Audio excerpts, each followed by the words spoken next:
ابا ہر قسم کی کوشش کر کے وقت پر اس کی ضرورت پوری کرتے تھے۔ ہاں، کبھی کبھی ہم بہنوں کی ضرورتیں علی کی ضرورتوں کے نیچے دب جاتی تھیں، لیکن ہمیں اس کا کوئی ملال نہیں ہوتا تھا، بلکہ خوشی ہوتی کہ ہمارا بھائی خوش ہے۔ یہ خوشی تب تک قائم رہی جب تک علی غیر شادی شدہ رہا۔ ہم نہیں جانتے تھے کہ وقت ہمیں ایسے دن بھی دکھائے گا جس پر ہم اپنے ماضی پر رونے پر مجبور ہو جائیں گے۔ آپی کی شادی کے بعد گھر میں میرے رشتے کی باتیں ہونے لگیں۔ علی آتا اور اکثر مجھے چھیڑتا اور میں اسے خوب ڈانٹتی، جس سے وہ ہمیشہ مسکراتا ہوا کہتا، آپی ایک نہ ایک دن آپ کو بھی تو جانا ہی ہے۔ تو پھر میں اس میں شرمانا کیسا؟ جس پر میں کہتی تم تھوڑی شرم کرو، اگر ابا نے یہ باتیں سن لی تو ہمارا قیمہ بنا دیں گے۔ لیکن میرے اس دھمکی کو کوئی فائدہ نہ ہوتا اور وہ ہمیشہ کی طرح ہنستے ہوئے کمرے سے باہر نکل جاتا۔ انہی دنوں کی بات تھی جب ہیرا گھر رہنے کے لیے آئی اور وہ امی کے ساتھ کچھ سرگوشی میں باتیں کرنے لگی تھی۔ گھر کا ماحول کچھ بہت عجیب سا ہو گیا تھا۔ میں اماں کے پاس بیٹھتی تو اماں خاموش ہو جاتی۔ ہیرا آپی بھی مجھے مسکراتی نظروں سے دیکھتی رہتی ہیں۔ میں یہ بھی نوٹ کر رہی تھی کہ علی اماں اور آپی کے پاس بہت منڈلاتا رہتا ہے اور شاید کوئی بات منوانے کی کوشش کرتا ہے۔ مجھے اس بات کی خبر تو نہ ہو سکی، لیکن ایک رات جب میں نے اپنے نوٹس بنا رہی تھی تو علی کمرے میں آیا اور پوچھنے لگا، آپی اگر میری شادی آپ سے پہلے ہو جائے تو آپ کو کوئی اعتراض تو نہیں ہوگا؟ علی کا اتنا سنجیدہ رویہ میں پہلی بار دیکھ رہی تھی۔ وہ بہت الجھا تھا۔ پہلے تو مجھے اس کی بات مذاق لگی، لیکن جب وہ اپنی سنجیدگی پر قائم رہا تو میں نے بھی سنجیدہ ہونا مناسب سمجھا۔ دیکھو علی، تم میرے بھائی ہو اور میرے لیے تمہاری خوشی سب سے بڑھ کر ہے۔ اگر تمہیں کوئی لڑکی پسند ہے اور تم اسے اپنے نکاح میں لانا چاہتے ہو تو یقین مانو مجھے اس بات میں کوئی اعتراض نہیں ہے، بلکہ میں تو خوش ہوں اور فخر کروں گی کہ میرا بھائی ایک اچھا انسان ہے جو اپنی محبت کو اپنے نکاح میں لانے کی ہر ممکن کوشش کر رہا ہے۔ میں نے مسکراتے ہوئے محبت بھرے لہجے میں علی سے کہا، جس پر علی کی آنکھیں نم ہو گئیں اور شدت جذبات سے میرا ہاتھ دباتے ہوئے کہنے لگا، بہت شکریہ آپی، میں آپ کا یہ احسان کبھی نہیں بھولوں گا۔ میں نے پیار سے اس کے سر پر ہاتھ پھیرتے ہوئے کہا، اس میں احسان کی کوئی بات نہیں، تم میرے بھائی ہو، تمہارا خیال رکھنا میرا فرض ہے، لیکن ہاں تمہیں مجھے نیک اچھے دینے پڑیں گے شادی میں تاکہ میں تمہاری جان بخش سکوں۔ میں نے ڈرامائی انداز میں اپنا ہاتھ بلند کرتے ہوئے کہا، جس پر علی ہنسنے لگا۔ اماں اور ابا نے بھی علی کے پوچھنے کے بعد مجھ سے پوچھا تھا۔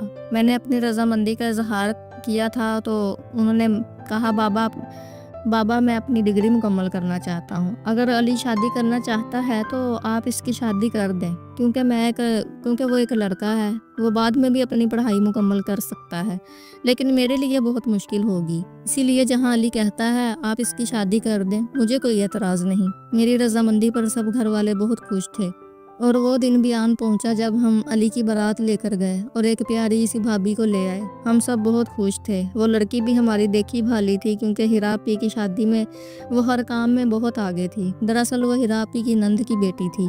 علی سے دیکھتے ہی اس کا دیوانہ ہو چکا تھا۔ اس نے آپی کے ذریعے اپنے دل کا حال اس لڑکی تک پہنچایا تو اس لڑکی نے بھی اپنی محبت کا اقرار کیا، جس پر علی پھولے نہ سمایا تھا اور جلد از جلد اس نے نکاح کرنے کی ٹھان لی تھی۔ جس دن ہم بارات لے کر گئے تھے اس دن علی کے چہرے کی رونق دیکھنے والی تھی۔ ایک عجب ہی نکھار آ گیا تھا۔ میں بار بار اس کی بلائیں لے رہی تھی، لیکن میں نہیں جانتی تھی کہ وقت کا پہیہ ایسا گھومے گا کہ علی کی بلائیں لینا تو دور، اس کا نام تک سننا بھی گوارا نہیں کروں گی۔ وہ بھائی جس سے میں اتنی محبت کرتی ہوں وہ میرے لیے ایک عام انسان سا رہ جائے گا۔ شادی کے کچھ دن تک تو سب ٹھیک رہا، لیکن آہستہ آہستہ ہم سب نے محسوس کیا کہ علی اکھرا سا رہنے لگا ہے۔ رات گئے تک اب وہ گھر واپس نہیں لوٹتا تھا اور اس کی بیوی کو اس کی کوئی پرواہ نہیں تھی۔ ایک عجیب سا ماحول گھر میں بن گیا تھا۔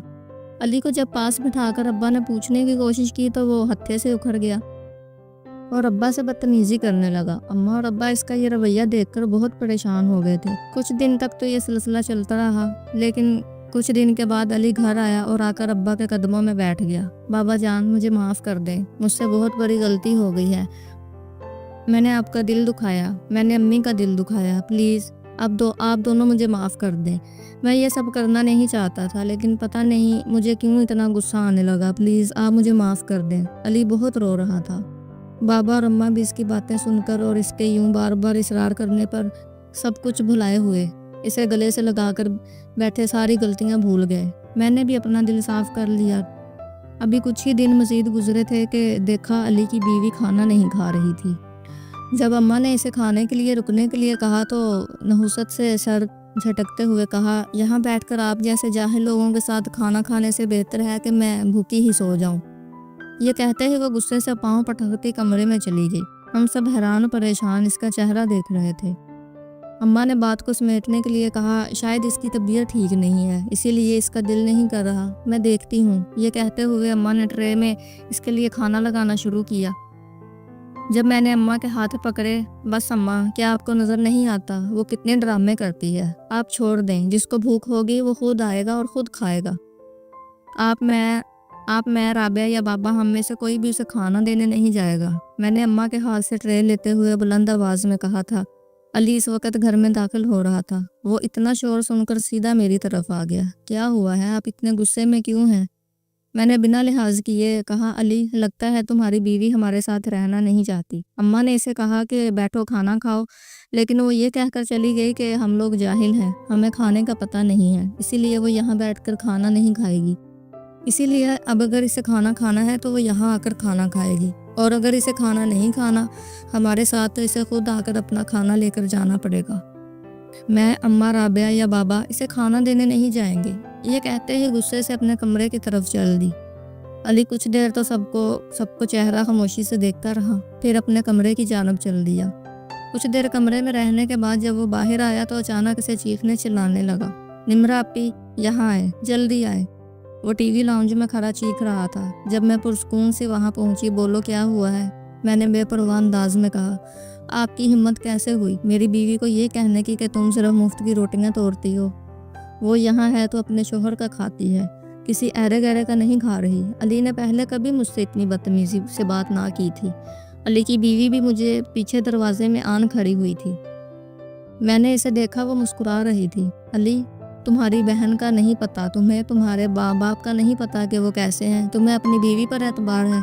اچھی بات ہے کہ تم اپنی بیوی پر اعتبار کرتے ہو، لیکن یہ سوچ تو لو کہ تمہاری ماں، بہن یا باپ اس طرح کی بات کر سکتے ہیں۔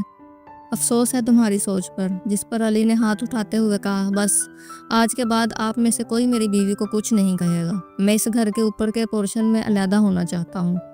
آپ لوگوں کو جو کرنا ہے آپ لوگ کریں گے، لیکن میری بیوی کو کچھ نہیں کہیں گے۔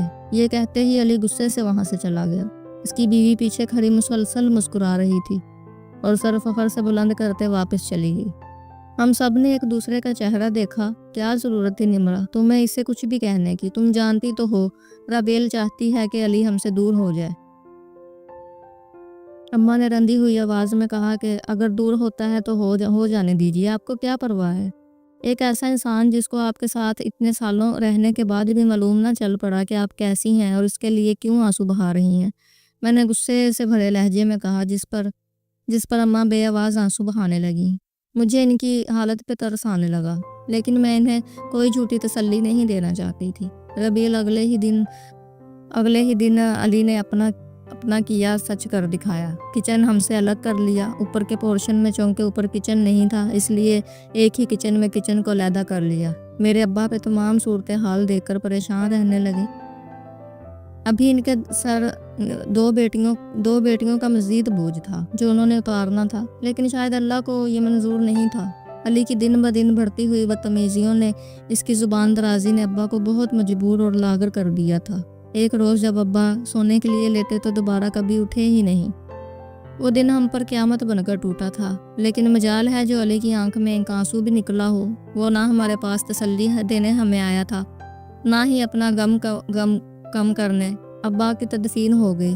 وہ تب تک ہمارے پاس نیچے رہا جب تک تمام لوگ موجود رہے۔ جیسے ہی لوگ چلے گئے، علی نے بھی اوپر کا رستہ ناپ لیا۔ اب حالات یہ آ گئے تھے کہ ابا کے تمام کاروبار پہ علی نے اپنا قبضہ جما لیا تھا، اور اماں کو یا ہم بہنوں کو کچھ بھی دینے سے وہ گریز کرتا تھا۔ میرے لڑنے پر وہ بمشکل مہینے کا 15,000 نکال کر دے دیتا تھا، لیکن 15,000 سے گھر کے اخراجات پورے نہیں ہوتے تھے۔ وہ بھی یہ اچھے سے جانتا تھا۔ اس کے باوجود وہ 1 روپیہ بھی زیادہ نہ دیتا تھا۔ تنگ آ کر میں نے اور رابعہ نے بچوں کو گھر ٹیوشن پڑھانا شروع کر دیا۔ اس سے تھوڑے بہت جو پیسے جمع ہوتے، اس میں ہی گھر کا گزر بسر ہونے لگا تھا۔ دن مہینوں میں بدلے اور مہینے سال میں، لیکن ہمارے حالات نہیں بدلے، نہ ہی علی کا دل نرم ہوا۔ ایک دن ہمارے گھر ابا کی چچا کی بیٹی آئی تھی۔ وہ بیرون ملک رہتی تھی۔ اور آپ کے کم ہونے کی وجہ سے انہیں معلوم نہیں پڑا کہ ابا اب اس دنیا میں نہیں رہے۔ وہ ابا کے انتقال کا افسوس کرنے آئی تھی، لیکن جب گھر آ کر ہماری حالت دیکھی تو رو پڑی اور اماں سے اصرار کرنے لگی کہ وہ علی کو تمام حقیقت سے آشنا کروا دے، لیکن اماں انہیں ٹالتی رہیں۔ بہت سمجھانے کے بعد بھی جب اماں نے پھپھی کی بات نہیں مانی تو آخرکار پھپھو تھک ہار کر واپس لوٹ گئیں اور کہنے لگیں، اللہ تمہارے حق میں بہتری کرے راشدہ، میں دعا کروں گی کہ علی کو عقل آ جائے اور وہ آپ کے حق میں ایک بہترین بیٹا اور بھائی بن کر دکھائے۔ وہ ہنستے ہوئے آئی تھیں اور روتے ہوئے یہاں سے گئی تھیں۔ پہلے انہیں بھائی کے جانے کا غم تھا اور اب اپنی بھابھی کی حالت پر ان کا دل تڑپ اٹھا تھا۔ ان کے جانے کے بعد میں نے اور رابعہ نے بھی اماں کو بہت سمجھایا کہ وہ علی کو سب بتا دیں، لیکن اماں نے ایک بات نہ مانی۔ ہم بہنیں بھی تھک ہار کر خاموش ہو گئیں۔ پھپھو تقریباً روز ہی ہمارے گھر آتی تھیں، ہماری ضرورتوں کا بہت سا سامان لے کر آتی۔ اماں کے بار بار منع کرنے کے باوجود بھی وہ کبھی باز نہ آتی اور ہمیشہ کہتی تھی، راشدہ تم میری بھابھی ہی نہیں سب سے اچھی دوست بھی ہو، لیکن آج تمہیں اس حالت میں دیکھ کر میرا دل پھٹنے کو آتا ہے۔ میں تو ہر روز یہ دعا کرتی ہوں کہ اللہ تمہاری مشکلات آسان کرے، پھپھو نے رندی ہوئی آواز میں کہا، جس پر اماں کی بھی آنکھیں بھیگنے لگی تھیں۔ ربیل نے جب دیکھا کہ مسلسل پھپھو ہمارے گھر آ جاتی ہیں اور اس سے صرف رسمی سلام دعا کرتی ہیں تو اس نے علی کو پھپھو کے خلاف بھڑکانا شروع کر دیا۔ ایک دن پھپھو معمول کے مطابق ہمارے گھر بیٹھی تھیں جب اچانک ہی علی آ گیا۔ ہنا پھپھو اسے دیکھ کر بہت خوش ہوئیں کیونکہ بہت عرصے کے بعد اس سے گلے مل رہی تھی۔ اس سے پہلے کہ وہ اٹھتی اور اسے گلے سے لگاتی علی نے بنا تمہید باندھے کہنا شروع کر دیا، پھپھو آپ کو نہیں لگتا آپ روز منہ اٹھا کے کسی کے گھر جانے سے اس کی عزت کم ہو جاتی ہے؟ علی نے طنزیہ لہجے میں کہا۔ پہلے پھپھو اس کی بات سن کر بہت حیران ہوئی، پھر مسکراتے ہوئے کہنے لگیں، علی عزت ان کی کم ہوتی ہے جو غیر ہوتے ہیں، ہمارا تعلق تو دل سے ہے، ہم میں یہ چیزیں معنی نہیں رکھتی۔ خیر تم نہیں سمجھو گے کیونکہ تم ابھی بچے ہو، یہ سب چھوڑو، بتاؤ کیسے آنا ہوا؟ پھپھو نے دھیمے لہجے میں مسکراتے ہوئے بے حد آرام سے بات بدلی تھی، جس پر علی ایک دم سے طیش میں آ گیا تھا اور مغالطات بکنے لگا تھا۔ امی اسے روکتی رہ گئیں۔ ہنا پھپھو نے بھی اسے سمجھانے کی کوشش کی، وہ وہاں خاموش تماشائی بنی کھڑی تھی، لیکن جب علی کسی کی بھی بات سمجھانے سے خدا کے واسطوں سے چپ نہ ہوا، یہاں تک کہ ہمارے مرے ہوئے باپ کا بھی اس نے بھرم نہ رکھا، تو میں ایک دم سے ہی پھٹ پڑی تھی۔ تم سکھاؤ گے ہمیں رشتوں کی اہمیت؟ رشتے کیسے نبھاتے ہیں یہ تم بتاؤ گے؟ میں اچانک ہی غصے سے بولی اس کے سامنے جا کھڑی ہوئی تھی۔ علی بھی مکمل میری طرف گھوم گیا تھا۔ نمرہ کیا کر رہی ہو؟ کمرے میں جاؤ، میں بات کر رہی ہوں نا، امی نے مجھے بازو سے کھینچتے ہوئے سخت لہجے میں کہا۔ میں نے امی سے اپنا بازو چھڑوایا۔ بس امی بس کریں، کب تک ہم اسے جھیلتے رہیں گے؟ آج مجھے کہہ لینے دیں، آج میں تمام حساب چکتا کر دینا چاہتی ہوں کیونکہ مجھ سے یہ روز روز کی اذیت برداشت نہیں ہوتی۔ میں نے آنکھوں میں آئی نمی کو بے دردی سے صاف کرتے ہوئے کہا۔ میری اماں میرا یہ حال دیکھ کر بنا کچھ کہے میرا بازو چھوڑے ہنا پھپھو کے ساتھ جا کھڑی ہوئی تھی۔ ہاں تو سمجھا دیں آپ، کون سے حساب باقی رہ گئے ہیں؟ علی نے طنزیہ انداز میں آئی برو چکاتے ہوئے مجھ سے سوال کیا، جس پر میرے تن بدن میں آگ لگ گئی اور میں نے کہنا شروع کیا، جس باپ کا تم مان نہیں رکھتے ہو نا، جانتے ہو وہ تمہارا اصل باپ نہیں ہے۔ جس ماں سے تم آتے جاتے بدتمیزی کرتے ہو، یہ اماں بھی تمہاری سگی نہیں ہے۔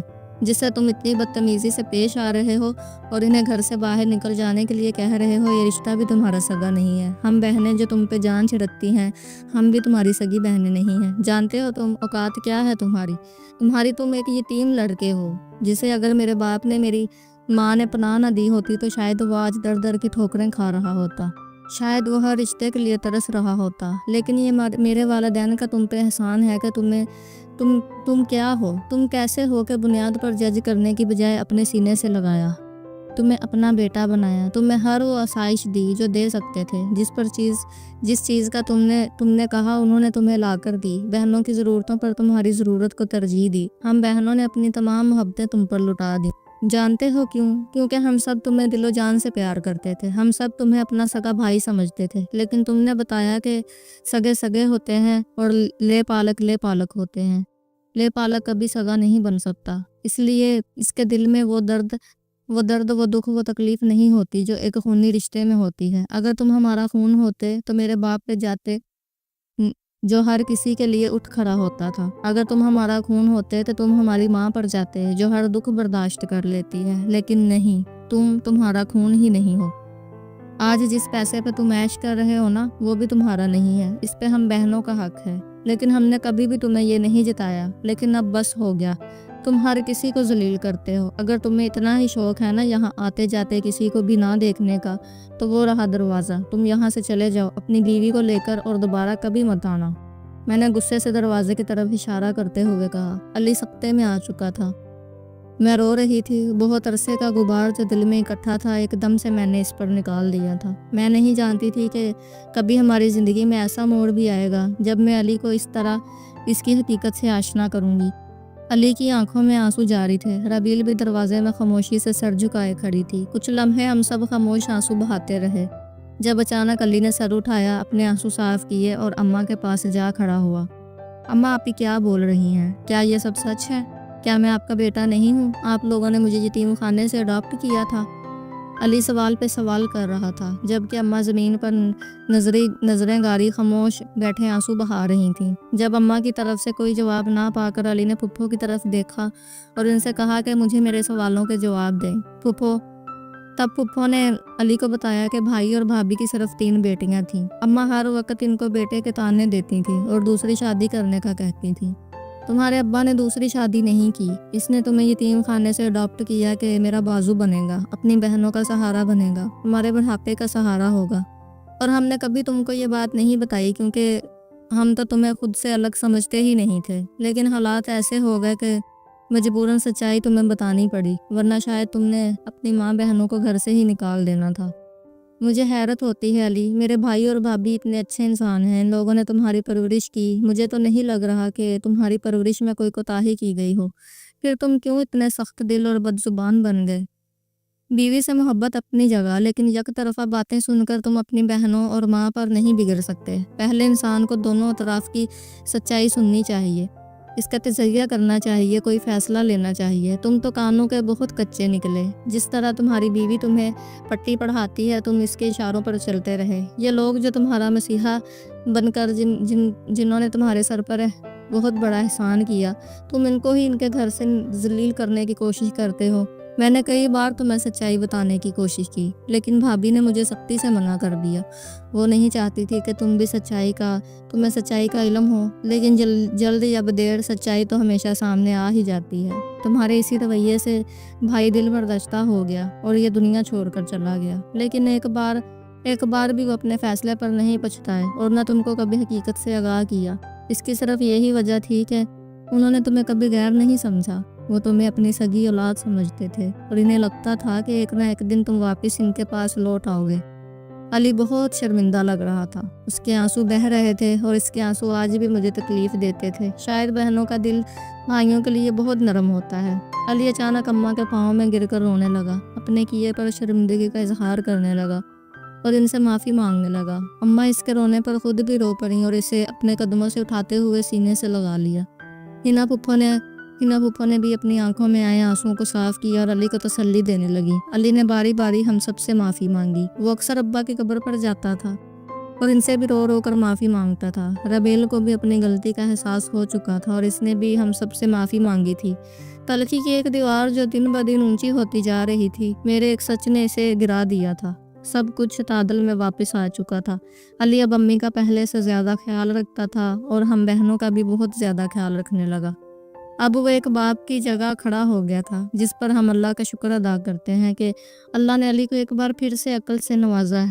صحیح کہتے ہیں، کبھی کبھی رشتوں کو بچانے کے لیے جس طرح ایک جھوٹ بولنا ضروری ہوتا ہے، اسی طرح کبھی کبھی رشتوں کو بچانے کے لیے سامنے والے کو ایک تلخ حقیقت کا آئینہ دکھانا پڑتا ہے، تاکہ وہ وقت پر واپس آ جائے اور آپ تکلیف اور اذیت سے بچ جائیں اور سامنے والا مستقبل کے پچھتاوے سے